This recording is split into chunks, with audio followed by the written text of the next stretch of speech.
खबर प्रसारण पर चेतिला प्रशासन दुर्गम अंचल जलिला लाइट। गत मार्च मास 27 तारिख दिन कोणार्क न्यूज रे खबर प्रसारण पर पड़ी प्रभाव।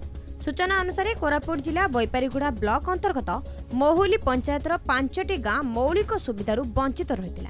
स्वेच्छासेवी केदार गौरी दासଙ୍କ नेतृत्व में उक्त 5टी गाँव लोक माने पंचायत कार्यालय एवं ब्लॉक कार्यालय को घेराव करने सह बीडीओ अभिमन्यु कवि शतपथी को निज अंचल समस्या को गुहारी करथिले। एहसह गाँ को पक्का रास्ता, पानीय जल, विद्युत आलोक सह अन्य सरकारी योजना गाँ को पहुंची पारुनथुबा ने अभियोग करने समय ए वीडियो आम कैमेरा रे कैद होइतिला, जहाँकि गत मार्च 27 तारिख दिन कोणार्क न्यूज रे प्रसारण होइतिला। तेबे खबर प्रसारण पर सरकार तरफ महुली पंचायतर दुर्गम केन्दुगुड़ा गाँव में सोलार लाइटर व्यवस्था कर स्वेच्छासेवी केदार गौरी दासଙ୍କ सह ग्रामवासी माने बैपारीगुड़ा पंचायत समिति कार्यालय को आसी वीडियो को धन्यवाद जणाइछन्ति।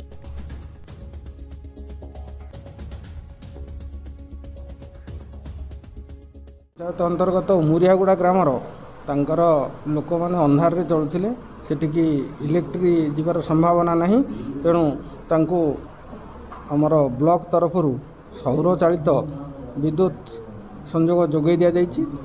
ए समस्या तो मो पाखक आसी नथिला, जेतेबेले आसिला तार खूब कम दिन भितर तार समस्यार समाधान करा जाइछि एवं जदि सेमती जे कोनसी कोण अनुकोणरू आसीबो समस्या ताको समाधान करने को आमे ब्लॉक प्रशासन सर्वदा जागृत रही।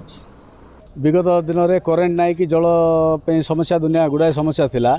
आमे बीडीओ महाशय को अनुरोध करूँ जे आमको सोलार लाइट केते गोटे जगै दिया जाओ बोली 4 गोटी सोलार लाइट जगै देले, जो द्वारा कि काली राति आम गाँ पूरा उज्जवल है। से आम भारी खुशी, से आज आम बीडीओ को धन्यवाद जनाइक आसलु, प्रशासन को धन्यवाद जनाइक आसलु।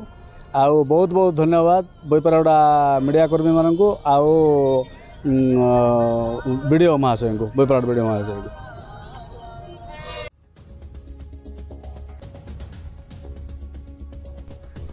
कोरापुट जिला बैपारीगुड़ारू विक्रांत कुमार बेबर्ता, कोणार्क न्यूज।